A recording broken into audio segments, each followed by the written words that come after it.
রব্বুল আলামিনের দরবারে অগণিত শুকরিয়া যে রব্বি করিম দয়াময় প্রভু আমাদেরকে পবিত্র জুমার নামাজ আদায় করার উদ্দেশ্যে হাজারো মানুষের মধ্যে থেকে যাচাই বাছাই করে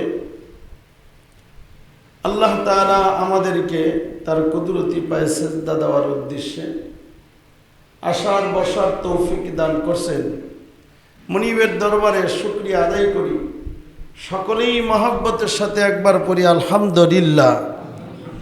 প্যারা হাবিব সরকার দো আলম সরোয়ারে কায়নাত তাজদার মদিনা বিশ্ব নবী মায়ার নবী ইতিম নবী সরকার দো আলম নবী জনাবে মোহাম্মদ রসুল্লাহ সাল্লাল্লাহু আলাইহি ওয়াসাল্লামের শানে লাখো কোটি দরুদ ও সালাম মহব্বতের সাথে সকলেই পড়ি সাল্লাল্লাহু আলাইহি ওয়াসাল্লাম। কত মানুষ আছে যে আজকে জুমার নামাজ তার মনেই নাই, আজকে যে জুমার নামাজের দিন এটাও মনে নাই। কিন্তু নবীর জামানায় সাহাবা কিরাম এক সপ্তাহ আগের থেকে জুমার নামাজ শেষ হলে সেদিন থেকেই আবার আগামী জুমার প্রস্তুতি গ্রহণ করতেন।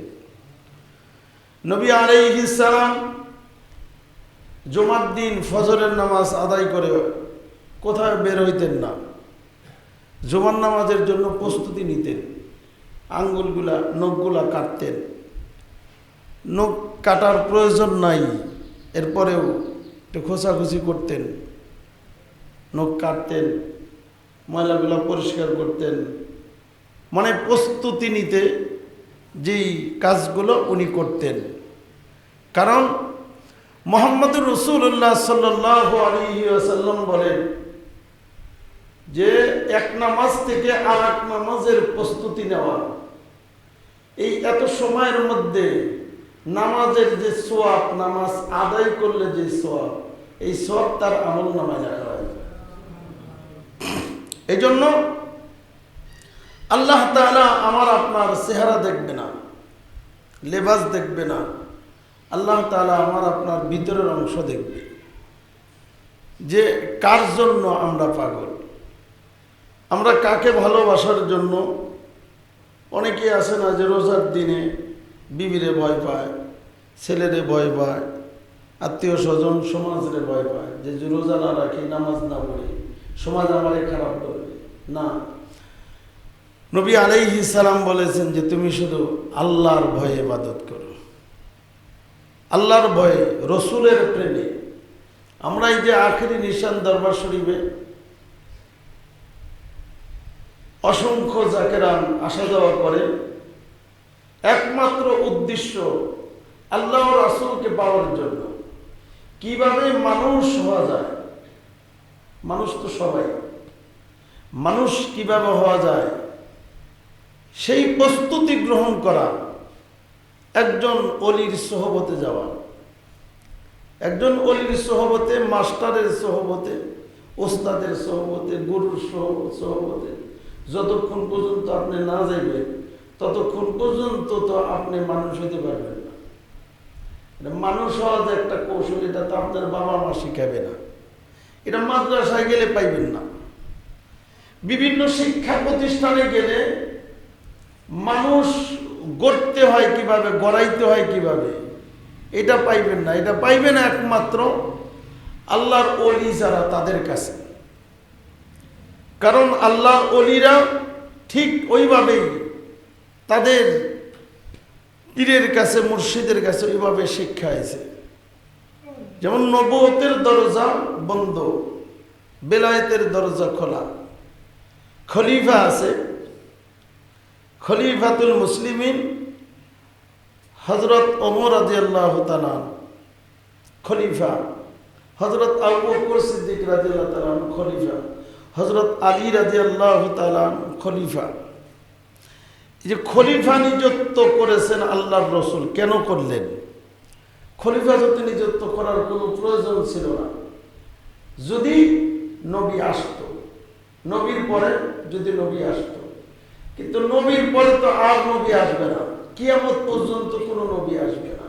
ঈসা আলাইহিস সালাম চলে গেছেন, যাওয়ার পরে আখিরি জামানার পয়গম্বর আসবে 550 বছর পর, মতান্তরে কোন রিওয়ায়াত আছে 600 বছর পর্যন্ত গ্যাপ ছিল। এই দুনিয়াতে আল্লাহ কোনো নবী পাঠান নাই। ঈসা আলাইহিস সালাম যাওয়ার পরের থেকে 600 মতান্তরে 650 বছর পরে আখিরি জামানার নবী মুহাম্মদ রাসূলুল্লাহ সাল্লাল্লাহু আলাইহি ওয়াসাল্লামকে পাঠাইছেন। এমন এমন কাজ দিয়ে পাঠাইছেন, এমন এক ব্যস্ততার মধ্যে পাঠাইছেন যে মানুষ সব আইয়ামে জাহিলিয়াতের যুগে পরিণত হয়ে গেছে। 600 বছর না, 100 বছর যদি এই মসজিদে কেউ না আসে, 1 বছর যদি এই মসজিদে না আসে, মসজিদে মাকড়সার বাসা দিয়া ধুলাবালি দিয়ে ভরে যাবে। এরকম নবী আসেন নাই। 650 বছর গোটা পৃথিবী অন্ধকার হয়ে গেছে, মানুষ সব অমানুষ হয়ে গেছে, মানুষ সব জানোয়ার হয়ে গেছে, জানোয়ারের পরিণত হয়ে গেছে। মানুষের মধ্যে কোনো আন্তরিকতা ভালোবাসা ছিল না, ইসলামের কোনো কিছুই ছিল না। তখনই আল্লাহ তাআলা তার পেয়ারা হাবিব মুহাম্মদ রাসূলুল্লাহ সাল্লাল্লাহু আলাইহি ওয়াসাল্লামকে পাঠালেন। এবং নবী আলাইহিস সালাম বলে গেছেন যে আমি নবী যাওয়ার পরে যদি আল্লাহ কোনো নবী পাঠাইতেন, কোন নবী যদি পাঠাইতেন, তাহলে হযরত ওমরকে নবী বানাইতেন। জোরে কোন সুবহানাল্লাহ। হযরত ওমরকে নবী পাঠাইতেন, নবী বানায় পাঠাইতেন। কিন্তু কোন নবী আসবে না, এই জন্য হযরত ওমরকে আল্লাহ রাসূল অর্ধ পৃথিবীর বাদশা বানাইছেন আল্লাহর তরফ থেকে। নবমুসলিম হযরত ওমর কি ছিলেন? নবমুসলিম। অর্ধেক জীবন পাড়ি দেওয়ার পরে উনি মুসলিম হয়েছেন নবীজির চেহারা দেখে, নবীজির কথা শুনে, কালামুল্লাহ তেলাওয়াত শুনে। যখন নবীর চেহারা দেখছেন, মারতে আসতেছেন, নবীর চেহারা দেখছেন, আস্তে আস্তে হযরত ওমর দুর্বল হয়ে গেছে। হযরত ওমর রাসূল সাল্লাল্লাহু আলাইহি ওয়াসাল্লামকে এত অনুসরণ করছেন, এত অনুকরণ করছেন যে নবী পড়ছেন 70 তালির জামা, হযরত ওমর পড়ছেন 18 তালির জামা। হযরত ওমর সম্পর্কে আল্লাহ তাআলা কোরআন শরীফে 18 জায়গায় কোরআন শরীফের আয়াত নাজিল করছেন। জোরে কোন সুবহানাল্লাহ। কোন সাহাবীর জন্য আল্লাহ তাআলা এত জায়গায় কোরআন শরীফের আয়াত নাজিল করেন নাই, ওমরের জন্য যত জায়গায় নাজিল করছেন। হযরত ওমর ইসলাম শিক্ষা দিয়ে গেছে যে ইসলাম কোরআনের রাজনীতি, ইসলামের রাজনীতি কেমনে করতে হয়। হযরত ওমরের জামানায় ব্রিজ বানাইতেছে, ব্রিজ। এই ব্রিজ স্যাংশন করছেন হযরত ওমর। ব্রিজের যে কাঠ দিয়ে বানাবে সেই কাঠ লেখা ছিল বাবলা কাঠ। কি কাঠ? বাবলা কাঠ, কিন্তু খুব শক্তিশালী কাঠ। কিন্তু বাবলা কাঠের জায়গায় তারা কদম কাঠ দিয়ে বানাইছে। 1 বছর 6 মাস পরে পয়সা জায়গায় জায়গায় খোসা পড়ে গেছে। একটা বিড়ালের বাচ্চা ওই ব্রিজ থেকে পইরা, ভাঙ্গা জায়গা দিয়ে পইরা ইন্তেকাল করছেন। হযরত ওমর আল্লাহর দরবারে সিজদা করে কাঁদছেন যে কাল কিয়ামতের দিন যদি আল্লাহ তাআলা আমাকে প্রশ্ন করে যে তোমার কথা ছিল বাবলা কাঠ দিয়া তুমি কদম কাঠ দিয়া তুমি ব্রিজ বানাইছো, আল্লাহর কাছে জবাব দিতে পারবো না। হযরত ওমর রাদিয়াল্লাহু তাআলা আনহু এমনভাবে ইসলাম প্রচার করছেন, ইসলামের দাওয়াত দিয়েছেন, কোরআনের রাজনীতি কেমনভাবে করছেন যে নিজে ময়দানে ময়দানে হেঁটে হেঁটে উনি খাবার পৌঁছায় দিয়েছেন মানুষকে, নিজে মাথায় নিয়ে, পোটলাটা মাথায় নিয়েছে, খাদ্যর পোটলা নিজে মাথায় নিয়েছে, সারা রাত পাহারা দিছে হযরত ওমর, দিন ভরা ঘুমাইছে। ইয়ামিন থেকে একবার 7 জন যুবক আসলো ওমরের ইসলাম প্রচার দেখার জন্য, পরীক্ষা করার জন্য। 7 জন যুবক এসে হযরত ওমরের বাড়ির কাছে এসে ডাক দিছে, হযরত ওমর আছে, বাদশাহ ওমর আছে, ফকির ওমর আছে, আগের যুগে তো যারা বাদশা ছিল তাদেরকে ফকির বলতো মানুষ, কারণ তারা কিসের ফকির? আখেরাতের ফকির। আখেরাতের ফকির তারা ছিল, আখেরাতের জন্য আল্লাহ তাআলার কাছে সাহায্য চাইতো, দুনিয়ার মানুষের জন্য সাহায্য চাইতো। হযরত ওমর রাদিয়াল্লাহু তাআলা আনহু বাড়ি থেকে বের হয়ে একটা লাল উট ওনার হারায় গেছে, একটা লাল উট ওনার হারায় গেছে। উট তালাশ করার জন্য মরুভূমির মধ্যে চলে গেছে, ময়দানে বাইর হয়ে গেছে। বাড়িতে 7 জন যুবক আসছে, জিজ্ঞাসা করছে বাদশাহ ওমর আসেনি? বাদশাহ ওমর তো নাই, তার নিজের উট হারায় গেছে, উট তালাশ করার জন্য মরুভূমিতে চলে গেছে। যুবকরা রাগ হয়ে গেছে যে একজন বাদশাহ তার নিজের উট তালাশ করার জন্য ময়দানে যাইব, মরুভূমিতে যাইব, এটা কথার কথা? সে তো একটা অর্ধ পৃথিবীর বাদশাহ। দেখেন না, আমাদের এখানে সাধারণত একটা ছোট মোটো নেতা যদি বাইরে হয় তার পিছনে 10 কান 15 রান গাড়ি থাকে, 100 রান গাড়ি থাকে, থাকে না? কিন্তু হযরত ওমর একাই চলে গেছে। হযরত ওমর রাদিয়াল্লাহু তাআলা ময়দানে যায় উট তালাশ করে উট বের করছে। উটের রশি মাথার নিচে দিয়া খেজুর গাছের নিচে, মরা খেজুর গাছ। কি খেজুর গাছ? মরা খেজুর গাছটা মরে গেছে গা। ওই মরা খেজুর গাছের একটা ডাক দেয়, ঝুলন্ত অবস্থায় আছে, উত্তপ্ত রৌদ্রের মধ্যে উটের রশি মাথার নিচে দিয়া বালিশ বানায় শুয়ে রয়েছে। যুবক তালাশ করতে করতে 7 জন যুবক যা দেখে খেজুর গাছের নিচে একজন লোক শুয়ে আছে, আর ওই যে মরা গাছের ডাকরান, মরা ডাকরান সঙ্গে একটা সাপ, বিষাক্ত সাপ ফানা দিয়ে, ফানা পেতে সূর্যের তাপ, সূর্যের আলো যেন হযরত ওমরের চেহারার মধ্যে না লাগে। সাপ তার ফানা পেতে হযরত ওমরের চেহারার উপরে ছায়া দান করতেছে। জোরে কোন সুবহানাল্লাহ। ছায়া দান করতেছে তার চেহারার উপরে এই ফানা দিয়ে। যুবক তো তাকায় দেখে আশ্চর্য হয়ে গেছে, সর্বনাশ, এ আবার কেমন মানুষ যে মানুষকে সূর্যের তাপ, সাপ পর্যন্ত বিষাক্ত সাপ তার সূর্যের তাপ লাগতে দেয় না, ফানা দিয়ে তার চেহারার উপরে ছায়া দিতেছে। এটা আবার কোন মানুষ? এটা আবার কোন মানুষ যে মানুষটার মাথার নিচে কোনো বালিশ নাই, উটের রশি বালিশ বানায় শুয়ে আছে, কোনো বিছানা নাই। আবার যে জামাটা গায়ে দিছে অসংখ্য জামার মধ্যে তালি ছিদ্র, পুরাতন পাঞ্জাবি পরে, জুব্বা পরে, মরুভূমির উত্তপ্ত রৌদ্রের মধ্যে খেজুর গাছ, তাও মরা খেজুর গাছের নিচে শুয়ে আছে।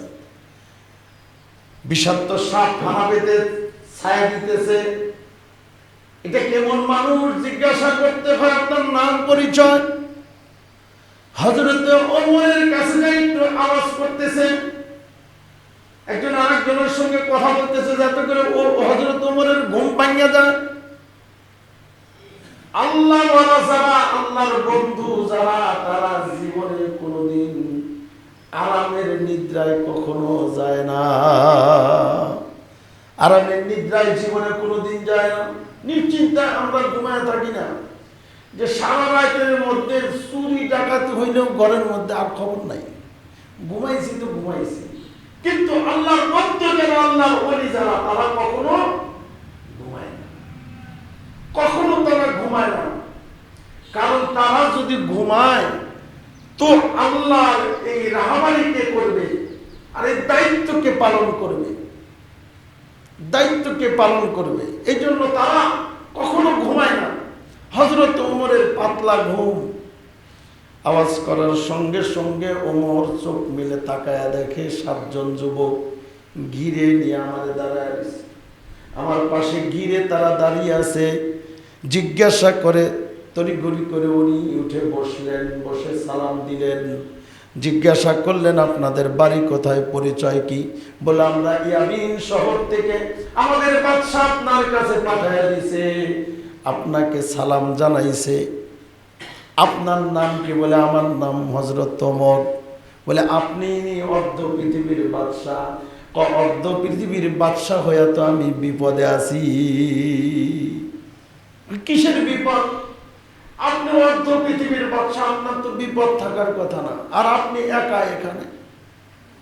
আপনার এই পরিস্থিতি, আপনার মাথার পিছনে রাজকীয় বালিশ থাকবে, রাজকীয় বিছানা থাকবে, রাজকীয় পোশাক থাকবে, রাজকীয় ভাব আপনার থাকবে, আপনার পাশে অনেক লোক পাহারাদার থাকবে, আপনি একা উন্মত্ত রৌদ্রের মধ্যে মরা খেজুর গাছের নিচে আপনি শুয়ে আছেন। হযরত ওমর চোখে পানি ছেড়ে দিয়ে বলে, আমি বড় বিপদে আছি। আল্লাহর হাবিব মুহাম্মদ সাল্লাল্লাহু আলাইহি ওয়াসাল্লাম যদি দুনিয়ার জমিনে বেঁচে থাকতেন, আমি ওমর বাদশাহী করতাম না, আমি বাদশাহী ফেরত দিয়ে দিতাম, আমার এই দায়িত্ব আমি ফেরত দিতাম, আমি দায়িত্ব পালন করতাম না। কারণ কাল হাসরের দিন যদি আল্লাহ তাআলার কাছে কোনো না কোনো মানুষ যাইয়া আমার নামে নালিশ করে যে আমি না খাইয়াছিলাম, আমি না খাইয়াছিলাম, আমার কাছে বাদশা ওমর আসে নাই, আল্লাহর কাছে জবাব দিতে পারবো না। আমি যদি নতুন পোশাক পরি, ভালো দামি পোশাক পরি, আল্লাহ তাআলার কাছে আমাকে হিসাব দিতে হবে। আমি যদি নরম বালিশে শুয়ে থাকি, আমাকে হিসাব দিতে হবে। রাজকীয় বিছানায় যদি আমি শুয়ে থাকি, আমাকে হিসাব দিতে হবে। হযরত ওমর রাদিয়াল্লাহু তাআলা এইভাবে ইসলাম প্রচার করছেন। এটাই ছিল ইসলামের একমাত্র রাজনীতিক, এটাই ছিল। তারা রাজনীতি করত, কোরআনের রাজনীতি করত, এরকম রাজনীতি করত। আমাদের মতো এরকম উল্টাপাল্টা রাজনীতিক তারা করত না। ইসলামের দাওয়াত তারা দিত, তাদের কোনো ভঙ্গিকা ছিল না। এখন তো বাংলাদেশে আমরা যারা ইসলাম প্রচার করি, যারা ওয়াজ মাহফিলে বসে ওয়াজ করে টাকা কামাই করি, টাকার দান্দা, 1 লক্ষ টাকা না দিলে আমি যাই না, 50,000 টাকা না দিলে আমি যাই না। এটা ইসলাম নামক একটা বিকৃত। তারা ইসলাম বিক্রি করতেছে, তারা ইসলামের দোহাই দিয়া কোটি কোটি টাকা কামাই করতেছে, এরপরেও তারা হচ্ছে, তাদের হচ্ছে না। আর হযরত ওমর রাদিয়াল্লাহু তাআলা আনহু এত বড় বাদশা হইয়া ওনার মাথার নিচে উটের দড়ি, জোরে কোন সুবহানাল্লাহ। হযরত ওমর রাদিয়াল্লাহু তাআলা আনহু জিজ্ঞাসা করলেন, তোমরা বাড়িতে চলো, তোমাদের মেহমানদারি হবে। হযরত ওমরের ব্যবহার, আচার আচরণ দেখে ওই 7 জন যুবক বললেন, হুজুর আমাদের বুঝ হয়ে গেছে, আপনি কেমন মানুষ, আপনি কেমন মানুষ, আমাদের বুঝ হয়ে গেছে। আর দেরি না, আমাদেরকে পড়ায় দেন রিসালাতের বাণী, লা ইলাহা ইল্লাল্লাহু মুহাম্মাদুর রাসূলুল্লাহ। এই ছিল ইসলাম। আর এখনকার ইসলাম অনেক ভিন্ন, অনেক ভিন্ন। আমরা ইসলামটারে বিকৃত করতে একটুকু চিন্তা করি না। আল্লাহ তাআলা যেন আমাদেরকে সহি বুঝ দান করে, মানুষের মতো মানুষ হইয়া যেন আমরা কবরে যেতে পারি, আল্লাহ তাআলার কাছে যেন মানুষের মতো মানুষ হইয়া আল্লাহর দরবারে উঠতে পারি। আল্লাহ তাআলা যেন আমাদেরকে তৌফিক দান করে। সকলে বলে আমিন। ইয়া রাসূলুল্লাহ, ইয়া হাবিব।